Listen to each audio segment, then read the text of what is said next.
What's up, y'all? Welcome back. Career Education, episode 5. We're back with another one. I'm your boy, Steff Weezy. I'm Day. You already know. And they call me El Plaga, but it doesn't matter. Let's get straight into Always it. Short and sweet. Always short and sweet. I love Speaking it. of short and sweet, we got a good topic today. Communication, man. We touching on the communication topic. And what I see a lot in the, I ain't gonna say in the hood, just anywhere in general, like people have a lot of, I wouldn't say communication. I think it's like understanding, because people say communication is key, but I don't feel that. I feel like understanding in the communication is key. Absolutely. Because a lot of people can communicate, but they're on the different pages. You know what I'm saying? Mm-hmm. And I feel like understanding what you're like, even both perspectives, whether it be an argument, relationship, anything, is like having that understanding in the communication. Absolutely. I totally agree. I mean, a miscommunication factor that we have is the fact that we don't communicate to understand. We communicate to respond. Yeah. So in our conversations, if you're yelling at me, my thoughts are already on responding what you're yelling to me about instead of listening to what you were yelling at me about in the first place. You know what I'm saying? That's a major piece. You know, I heard you say, one time I saw you with your son and you was talking to the kids when you were coaching basketball, and you were saying, there's a reason you got 2 ears and 1 mouth.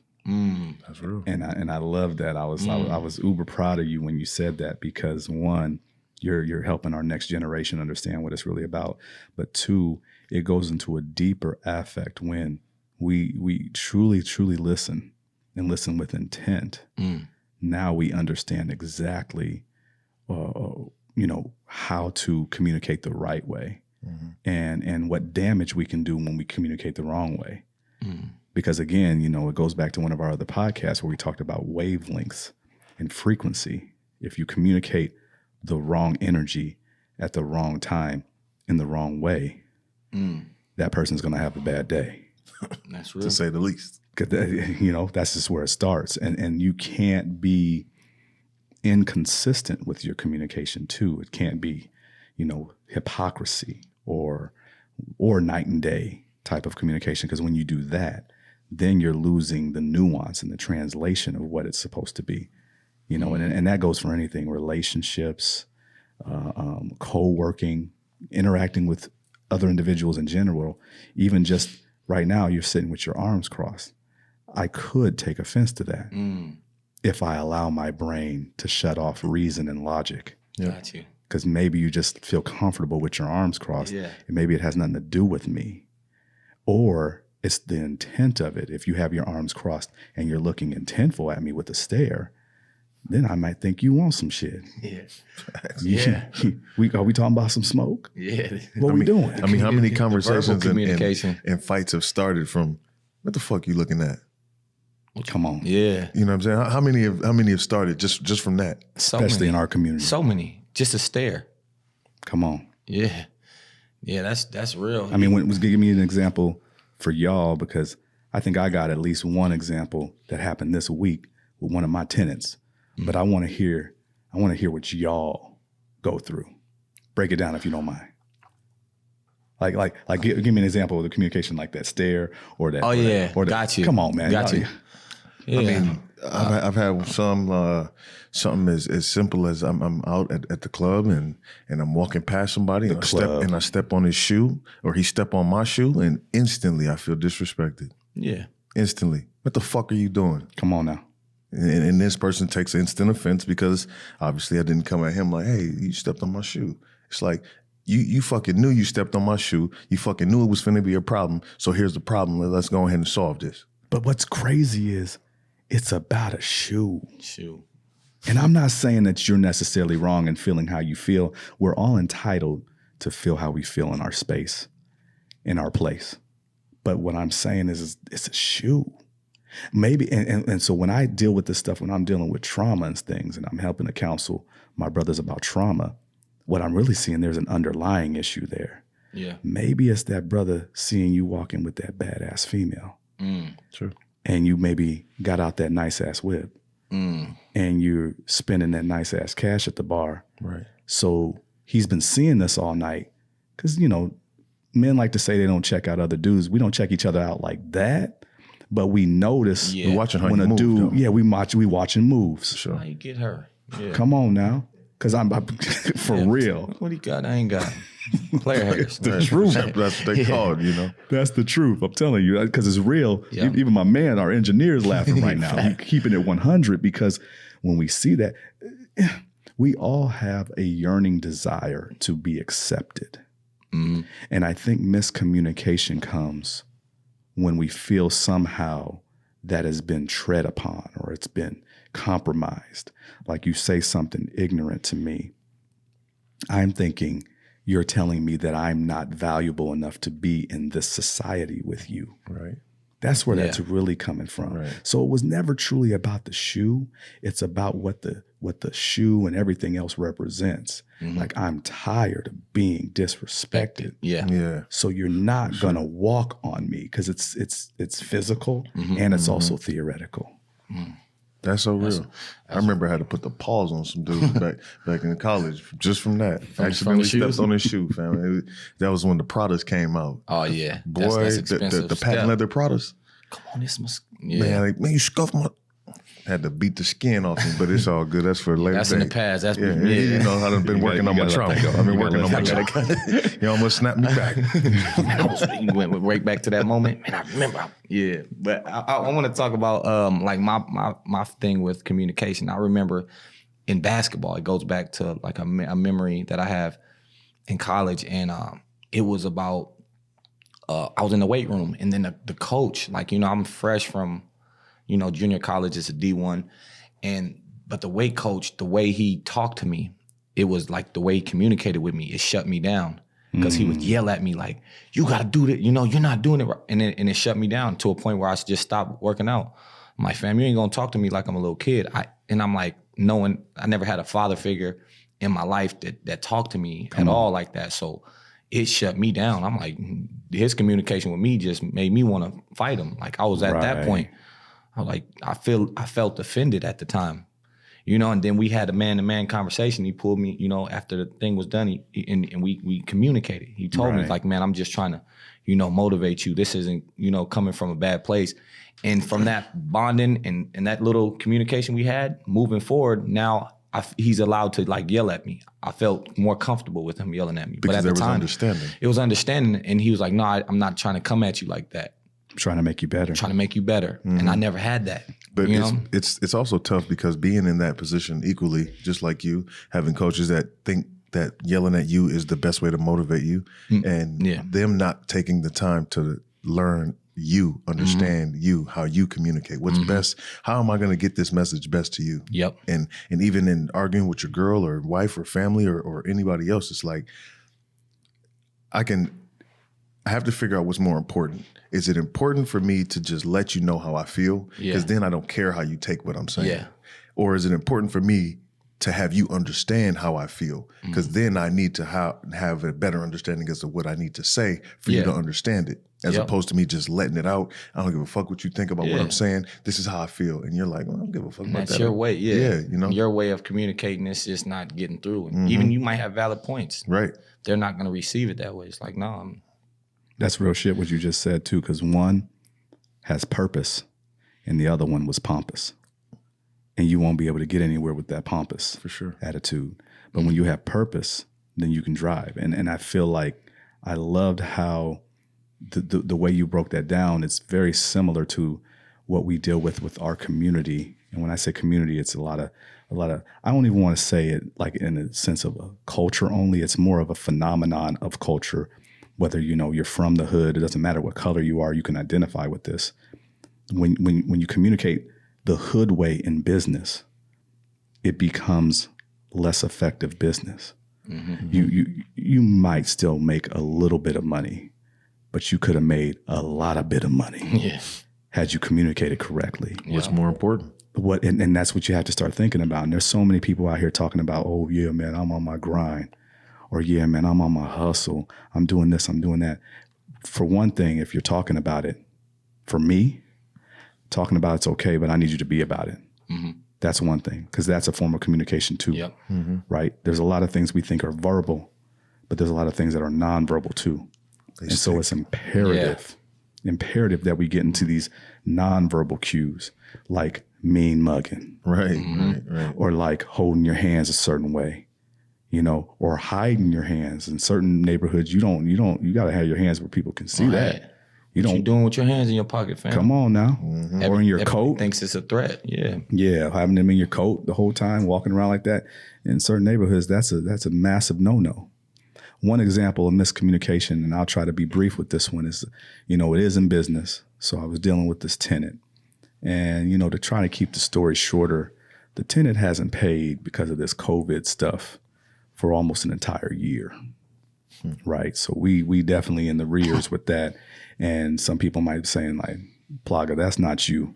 You like to get your money. How'd that happen?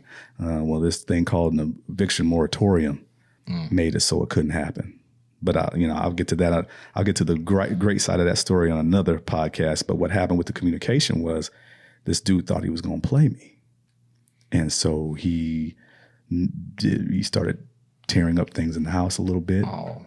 Then he wanted to call the inspector in the city to try and sick him on us, which he was going to leverage in some type of legal way to make it justified for him not to pay rent. So first of all, that's a big no-no. When you have an agreement, you have a contract. The first thing you should do in any contract, which this is also a part of communication, honor the fucking contract. Because otherwise, don't agree to it. Come on now. Because when you break any of those terms, you basically threw out the agreement. Yeah. And now you're liable. Yep. So he didn't really know that he's doing this hood shit. Yeah. And we finally got to the place where I had to have a sit down conversation with him. Came in very aggressive, came in very hot. First of all, that don't really work with me. So I just sat back a second, let him get that energy out, because I understand trauma. Remember, I think the best thing in life was learning to understand trauma. So after he got it out, I just basically looked at him and said, well, what you want to do? If you were in my shoes and you didn't get paid from your livelihood and you couldn't feed your family, how would you receive that? And would you want to keep dealing with me if I kept doing that to you? And he stopped because he understood. At that moment, he understood. Yeah, that's deep. It went in his head, like, your games are messing with my livelihood and I'm supposed to keep letting you do it? So if you were me, would you let somebody, we both brothers, let me know what it is. Would you let me keep doing that? He's like, nah. I said, what would you do? I'd find a way to have you out. I was like, yeah, you would vacate me. So I said, that's what we about to do. If I don't get my rent on the 15th, you're going to be vacated. He came up with his own term. He did. So the two things happened there. We did some great communication, but I ain't gonna lie to you. I did do a little Jedi mind smooth with him, letting him know that you're gonna create the term out of your mouth that I now have on record of how we're gonna handle this. So now he don't need to come at me saying, oh, you did me wrong. You didn't. No, you did it to yourself. You did it to your shame. Facts. Snoop Dogg, I remember him saying that. Yeah, come on now. So it's communication is key in anything that we want to do in order to succeed or thrive. And I think the problem is we get so caught up in what you just said. It's all about getting that emotion out, that we're not getting any motion from that emotion. There's no progress. So why do you think that is, that the emotion is the thing that people gravitate toward? Is it because it's the easiest to feel? It's because we regress back to a primitive state when you start to deal with emotion.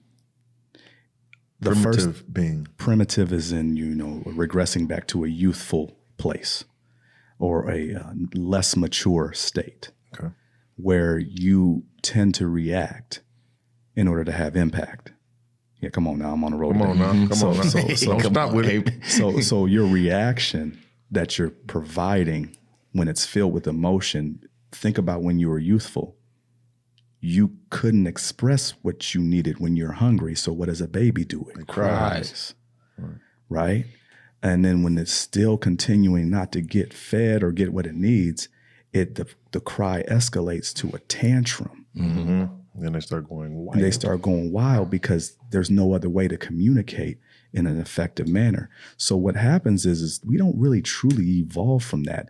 We only we progressively evolve. And so we do different forms of crying and whining and tantruming. And I'm not saying that everybody out here is trying to communicate is just throwing a tantrum and whining. No, stay with me. Now, the brothers in here, our heads work better than that.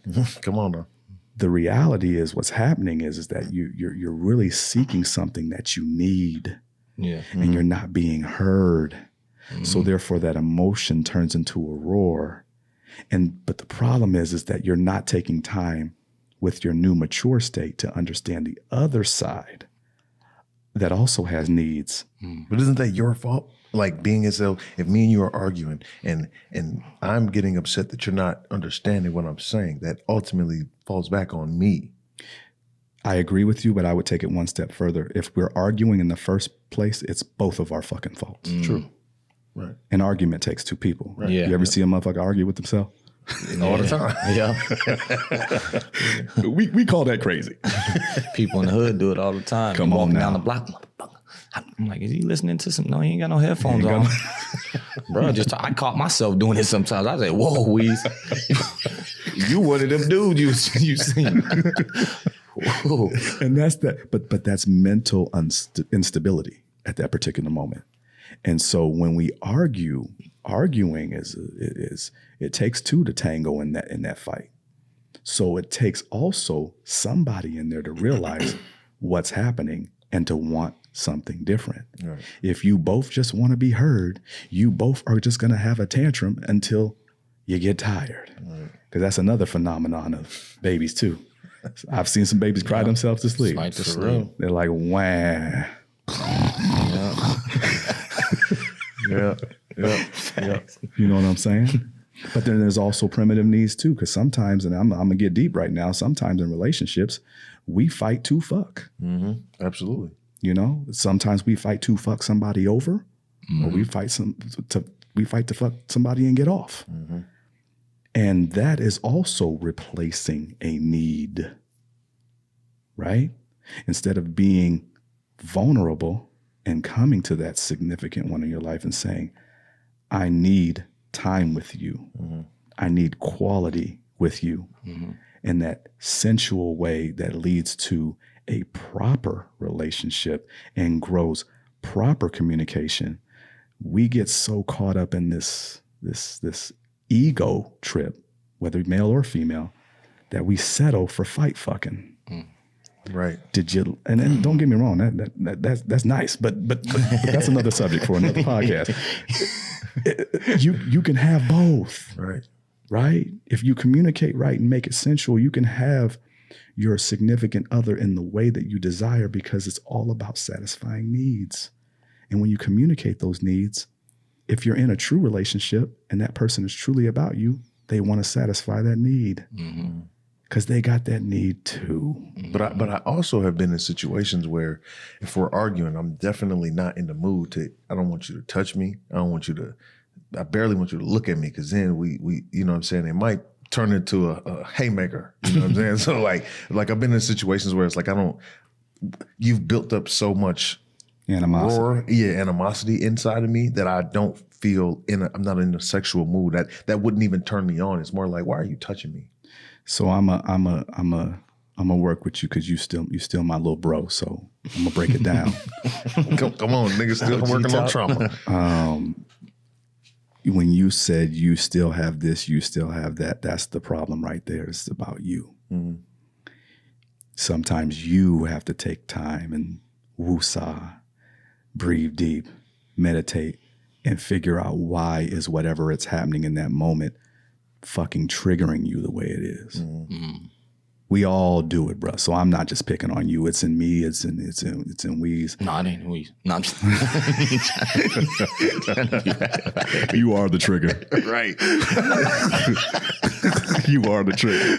You one of them ones.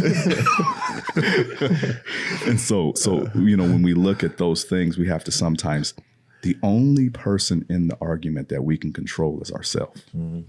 So if we're allowing somebody to have that much power over us for that moment, where are we really in our evolution of calm, in our evolution of peace?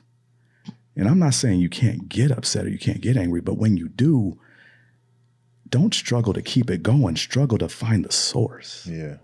I think it's easy to feed that anger, though. Because anger is a low vibrational emotion. It's easy to vibrate low. Yeah. It takes more work and energy to vibrate high. It's like it takes more muscles to smile than it does to frown. Come on now. Or actually, it's the opposite. Yep, it's the other way around. But most people end up frowning and looking goofy. Because they rather put that work in to hold what made their trauma control them. They're fighting to hold that. They're fighting. They're not fighting to source it out and work it out. Right. They're fighting to string it out and string it along. Right.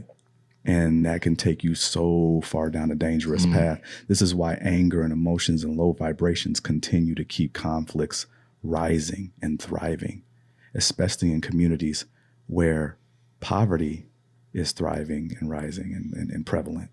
You see, there's a connection to all this stuff too. Yeah. When we talk about our money days and let's eat, we ain't just talking about making bread. Nobody give a fuck about no fiat currency. We're talking about prosperity. Facts. Prosperity is based on high vibrations. So all the stuff we're talking about, communication, everything, when you start to work on all these little things that we're going to be throwing gems out in these podcasts, you're actually making your life more thriving, more prosperous. You will start to see wealth. You will start to see more love. Everything will happen as it is supposed to happen. Yeah. If you follow the alignment of your energy and your spirit in the right way. So only you can work with you. And if you continue to work with a bugaboo, that shit's on you too. That's a fact. That's a fact. That's a fact, though. Man. Boy, don't spit some Right, real- you done dry. I don't know if I can follow up on that, You know man. what I'm saying? Like, come on now. What you supposed to say? What do you gentlemen think we could do better, not just here on this podcast, but as a community? What are some thoughts that come across your mind? What can we do as a people to really become better at our communication? I mean, I know we're doing it right now, and I get our efforts. Come on, man, we got a big mission with this. But what are the basic things? What have you seen be effective for things that work for you in communication? I feel like through my experiences being an overseas basketball player, having to communicate with people who can't even talk to you, learning these different nonverbals to express people's feelings, because sometimes what they say isn't even what they feel, because they may have hard times processing their own emotion to let you know. But it's like, I can show you, give me a hug, let me hug you because I'm show you some love, but I can't tell it to you because I'm still fighting whatever it is in my chakras to feel like I can express that emotion to still keep my masculinity or my strength or There's a blockage. Yeah, there's some sort of blockage that leads to this misunderstanding so often. But I think the answer is having an open mind. I think having an open mind allows you to at the very least, even if I don't agree, I at least can understand where you're coming from. Even when you're angry? You can try. I try a little harder now. You know what I'm saying? But I'm saying it helps me maybe when I calm down. Now I can be like, you know what, I was bugging. You know what I'm saying? You didn't need to go that way. Because now it's logically connecting to what I was trying to say. To now it's like, I should have said this when I meant that. You know what I mean? I said something I ain't mean, and now I got to try to go back and work it out because I've crossed the line that shouldn't have been crossed. Yeah. Or if I don't have an open mind, it's like you're wrong because that's not right. Right. And then we have another problem. Because then it's like I can't have my own thought. I got to agree with you. Sure. Agree to disagree type. Yeah, I feel like with me, like I feel I see what works, like me expressing like gratitude and just my social media presence. I'll come under people's comments, or if they do a video, if I see somebody trying anything, like I'll come under there like, man, good stuff. I see you going. I'll shoot them a direct message, like, I'm just showing like love, and I feel like leading by example is a good way to show people that people can do it too. Like, like, dang, Weezy just came out of nowhere just to say, I see you going hard, man, keep at it. You gonna blow up. Just, and I feel like that can be contagious, especially with my, all my followers. People like, man, they take it like especially when they're trying to like get to where I'm at on social media or wherever, they take them words in, and I see that it like even me as a kid, like I remember exactly like how people treated me as a kid, like people I looked up to. I remember that certain type of communication. I remember people wouldn't even shake my hand. I remember all this. They would do like I was like a dirty little hood kid, and they did this to me. You know what I'm saying? I had my hand out. Right.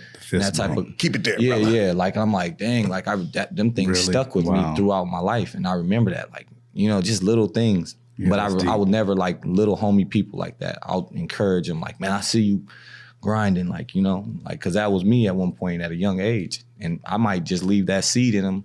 Plant that seed that grows, like like you got to keep going hard, keep going hard. But I feel. See what you just said is a masterful phenomenon too. I don't think people truly realize how much we are watched every day, even when we think we're not as significant or we're not as prominent in the community. Somebody somewhere is looking at you, and it's funny. I was just talking with our brother here, who's on the tables with the engineering. And we were your perspective of the universe is still part of that universe.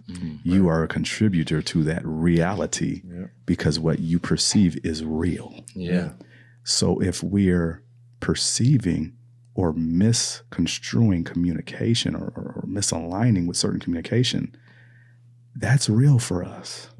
So sometimes it takes the bigger individual to stop for a moment and look at that and say, wait a second, maybe this is a misunderstanding. Yeah. And if we try to figure out what we don't understand about each other, we could actually have a better relationship together. Right. I think that happens a lot in our communities to the point where we're so focused about shoes getting stepped on, or we're so focused about our pride and our ego and the way that we look, that we're missing all that superficial stuff. Doesn't let us grow deep. We can't go deep because we're too busy being low vibrational on the surface, not achieving anything with one another. And I think if we really took a deeper look at your brother and your sister that's around you, you might see something pretty phenomenal and might want to grow with that and build an empire with that or a legacy with that. With that being said, we got to tell y'all about our legacies. I know that y'all coming here out there in the listening world and you hear us do what we do, but just know that we got something for y'all too. Right now, what you're experiencing is this wonderful little thing we call the sampler. And this is all part of the Let's Eat package. And what we do is we graduate you up. We go from the sampler to the appetizer to the value meal. Right? Then we take you on an entree. And then if you're really, really ready for this work, you want to really get in, grab your plate, and we'll show you the buffet where you can go back and forth to whatever. Never stop eating. Just keep going. Just keep grinding. So we're here to help you through all that.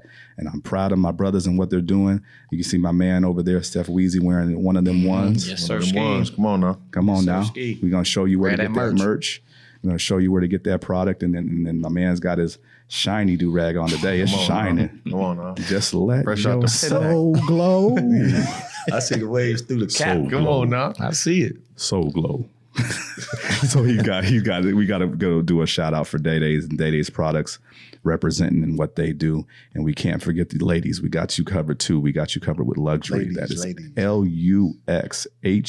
luxhury.com. Go and get those things that make you feel lovely in luxury. Come on now. Luxurious. Yes, sir. With that being said, we out of here, man. Come on now, Mike. Check 1 2 1 2. Mike check 1 2 1 2. We out.